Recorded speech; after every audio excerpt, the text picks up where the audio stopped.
I believe our Creator, in looking at the pyramid builders, realized that these Africans lived in a paradise. They had problems. I'm not saying that they lived in a perfect paradise. They had a little bit of a problem. But for the most part, they lived in a world that was more heaven than anything else. And our Creator said, we need to help you understand the world, because we need to create a more perfect world.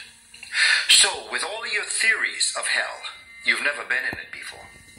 So somewhere along this cosmic history, we're going to pull a group of you Africans out, and we're going to place you in hell. And we're going to make you experience a life that no one ever knew existed, because only someone who actually could inflict that kind of pain with no conscience could ever do to another human being. And then claim that God told them they had the right to do this. We're going to do this. However, we know that only the best of the best is going to survive this. And those that survive are going to be those that are going to set in place a new world order. And so, Europeans came into Africa, and they stole children and people from Africa. Imagine you playing in your backyard or playing in your home, and someone invades your home and snatches your family. Only the best of the best could have survived that attack. And then they're going to take those that survive, the best of those best, they're going to track them for miles across land. Only the best of the best could survive that movement across. They're going to then, when they get to the edge of the coast, they're going to put them in prisons on top of each other, where they are going to go to the bathroom on each other, they are going to vomit on each other, they are going to cry on each other. Only the best of the best could survive that. And after a little while, they're going to take the best of the best that didn't die in those prisons, and they're going to put them on boats. And they're going to track them across the waters. Only the best of the best could survive that trip.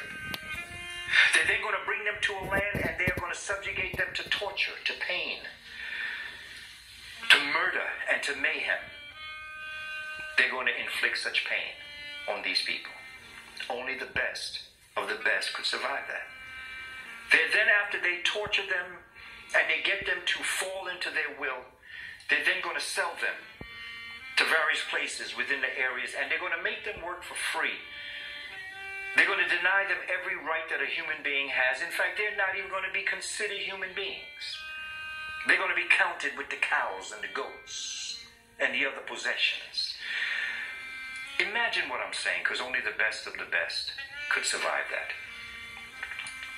Then, one day, they're going to be so-called freed. Free for what? Free to do what? Free to go where? Where my 40 acres and a mule? Only the best of the best could survive that. They then are going to fight in a civil rights movement, fight in a human rights movement.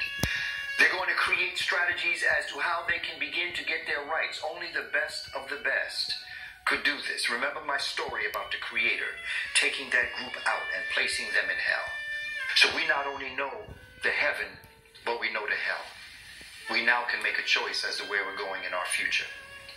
And so we, the people who have the DNA of the heaven, we have the DNA of the hell, we are going to rise.